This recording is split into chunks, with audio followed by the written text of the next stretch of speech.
প্রার্থী হিসেবে ব্যক্তিগতভাবে তাপসদাকে আমি কোথাও জনপ্রতিনিধি হিসেবে 1 ইঞ্চি পেছনে রাখতে পারবো না। যেমন 3.5 বছরের জেল খাটা মালের চাকরি আজ চলে গেছে, তার চাকরি চলে গেছে, তাকে তৃণমূল তার সাধারণ সম্পাদক থেকে সরিয়ে দিয়েছে।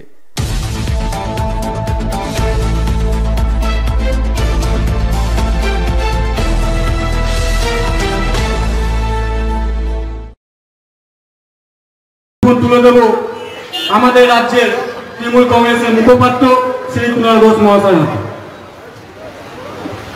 নমস্কার। অগ্নিবীণা ক্লাব যে রক্তদান শিবির করছে তাদের আন্তরিক শুভেচ্ছা জানাচ্ছি। অন্যদিকে বেরিয়ে যাচ্ছিলাম, প্রদীপ দা সিএবির অন্যতম কার্যকর্তা, প্রদীপ দার আবদার একবার ঘুরে যেতেই হবে। আবার ঘুরতে গিয়ে দেখি ওপাশে বুলবুলদা বসে আছে।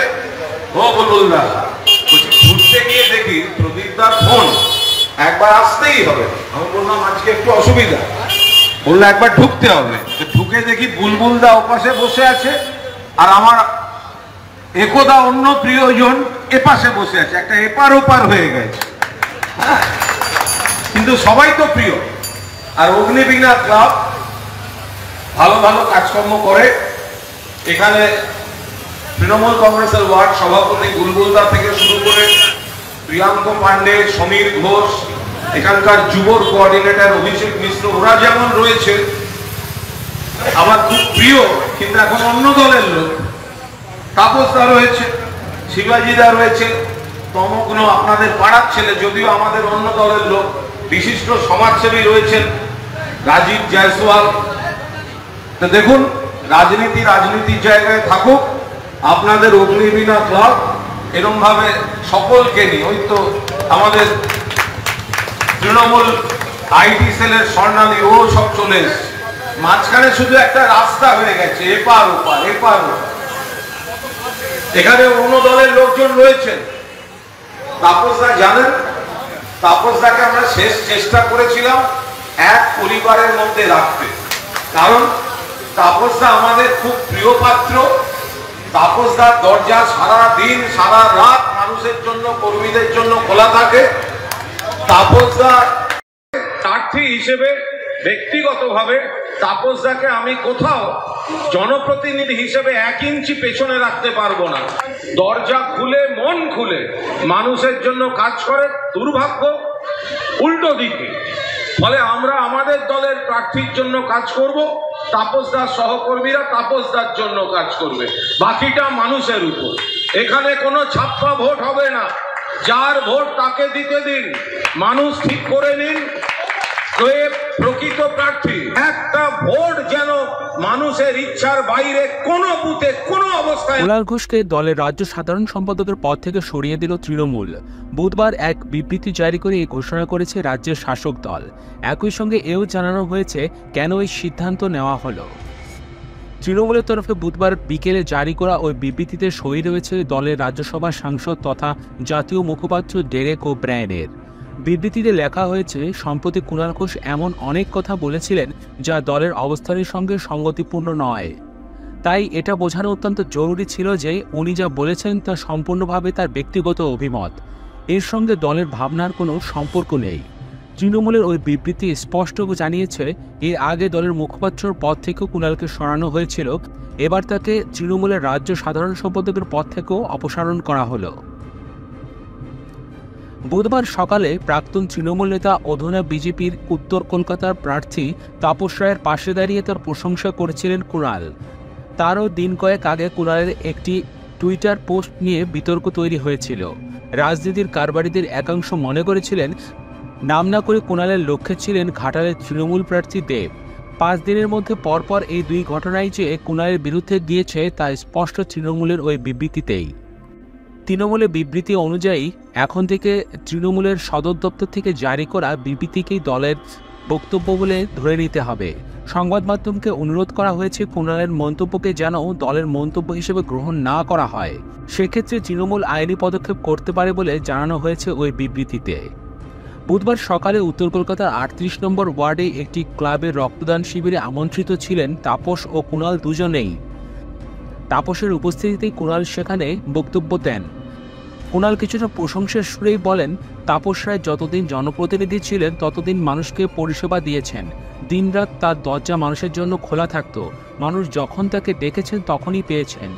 কুণাল এও বলেন, এলাকার মানুষকে ঠিক করতে দিন কাকে প্রার্থী হিসাবে বেছে নেবেন, ছাপ্পা ভোট যেন না হয়।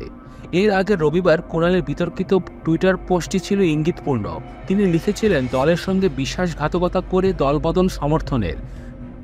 বিশ্বাসঘাতকরা আমাদের দলনেত্রীর বিরুদ্ধে কুৎসা করলেও তাদের সঙ্গে ব্যক্তিগত আধিক্যতা করে নিজের ইমেজকে সর্বপন্থী উদার রাখার চেষ্টার নাম সৌজন্য। আর বিশ্বাসঘাতক দলবদলুদের গদ্দার বলা হলে সেটা আপত্তিকর। এই বক্তব্যের কয়েক ঘন্টা আগেই দেব এক সাক্ষাৎকারে জানিয়েছিলেন, অভিনেতা তথা বিজেপি নেতা মিঠুন চক্রবর্তী তার পিতৃতুল্য, তার সম্পর্কে গদ্দার বলা হলে তার আপত্তি রয়েছে। স্বাভাবিকভাবেই কুণালের ওই পোস্টের গুরুত্ব বুঝতে অসুবিধা হয়নি রাজনীতিকবিদদের। বুধবার তৃণমূলের তরফে কুণালকে অপসারণের সিদ্ধান্তের পর তাপস এবং দেব দুজনের বক্তব্য জানতে চাওয়া হয়েছিল। তাপস যেখানে কুণালের বক্তব্যের বিরোধিতা না করে বরং প্রচ্ছন্নভাবে তার বক্তব্যকে সমর্থন করেছেন, সেক্ষেত্রে দেব কুণালের অপসারণের খবর শুনেই শুধু হেসেছেন। কুণালের এই অপসারণ নিয়ে কি বললেন বিজেপি মুখপাত্র সৌমিক ভট্টাচার্য, দেখুন। এই যে অবস্থান, যিনি দলের মুখপাত্র নন তাকে সামনে রেখে যে কোনো ধরনের বক্তব্য, যে কোনো ধরনের আক্রমণ চালিয়ে যাবেন এবং পরবর্তীকালে সেটা দলের লাইন নয় বলে উইথড্র করবেন, এটা সম্পূর্ণ হাস্যাস্পদ বিষয়। আসলে তৃণমূল কংগ্রেস দলটা একটা অসহিষ্ণু রাজনৈতিক দল। আমরা অতীতে দেখেছি মুকুল রায়ের ডাকা একটা ইফতার পার্টিতে যোগ দিয়ে একবার তৃণমূল কংগ্রেসের কয়েকজন সদস্য বিধানসভায় উল্টো দিকে বসতে শুরু করেছিলেন, দল থেকে সাসপেন্ড হয়েছিলেন। আবার তাদের কাছে মুচলেখা লিখিয়ে দলের অভ্যন্তরে বসিয়ে দেওয়া হয়েছিল। কুণাল ঘোষেরও অবস্থান পরিবর্তন হয়ে গিয়েছিল অতীতে একটি রক্তদান শিবিরে যোগ দেওয়া এবং সেখানে তার বিবৃতি, আর ঘটনাচক্রে আজকে আবার রক্তদান শিবির। অর্থাৎ যেখানে রক্তদান শিবির সেখানেই কুণাল ঘোষ, এবং রক্তদান শিবির আর কুণাল ঘোষ যখন এক জায়গায় হয়ে যাচ্ছে তখনই সেখানে বিপর্যয়। এর পিছনে আসল রসায়ন কি, এটা তৃণমূল কংগ্রেসই বলতে পারে। রাজ্যের মুখ্যমন্ত্রী মমতা বন্দ্যোপাধ্যায় আক্রমণ চালিয়ে যাচ্ছেন দীর্ঘদিন ধরে, কিন্তু এখনো পর্যন্ত কোনো নতুন শব্দ, এখনো পর্যন্ত কেন্দ্রের সরকার গড়ার লক্ষ্যে তার থেকে আমরা কোনো সদর্থক দিশা দেখতে পাইনি। তিনি নির্বাচন কমিশনকে আক্রমণ করছেন, কিন্তু নির্বাচন কমিশনকে আক্রমণ করছেন কিভাবে? তার যদি নির্বাচন কমিশনের বিরুদ্ধে বক্তব্য থাকে, তিনি তো ভবিষ্যতে জোটের নেত্রী, জোটটা তিনি বুঝে নেবেন। এইটাই তো সময়, দিল্লিতে গিয়ে ডেপুটেশন দিন, সীতারাম ইয়েচুরিকে ডেকে নিন, রাহুল গান্ধীকে ডেকে নিন, ডেরেক ওব্রায়ন তো সম্ভবত দিল্লিতেই আছেন। একটা বড় ছাতা নিয়ে নেবেন, বড় ছাতা, রৌদ্রুত, তার তলায় সকলকে নিয়ে নির্বাচন কমিশনে পৌঁছে যান।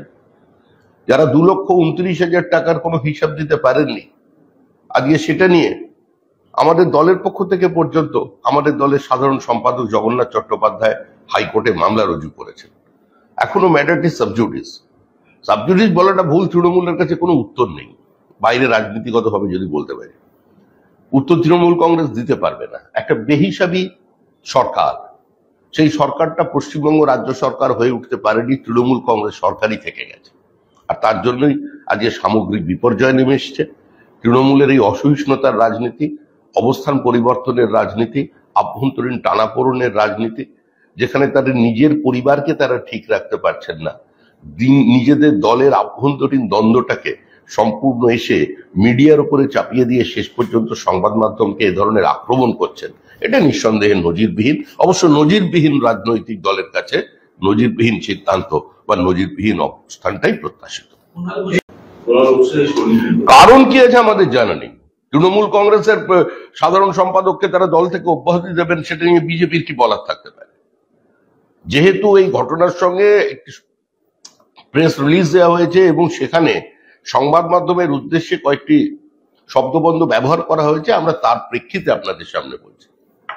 তৃণমূল কংগ্রেস অসহিষ্ণু রাজনৈতিক দল, সেখানে শুধুমাত্র আক্রমণ আছে, সেখানে শুধুমাত্র হিংসা আছে, সেখানে ব্যক্তি সমালোচনা আছে, কিন্তু সেখানে কোনো রাজনৈতিক সৌজন্য নেই। তৃণমূল কংগ্রেসের কাছ থেকে ডিকশনারিতে সৌজন্য নামক শব্দটি নেই।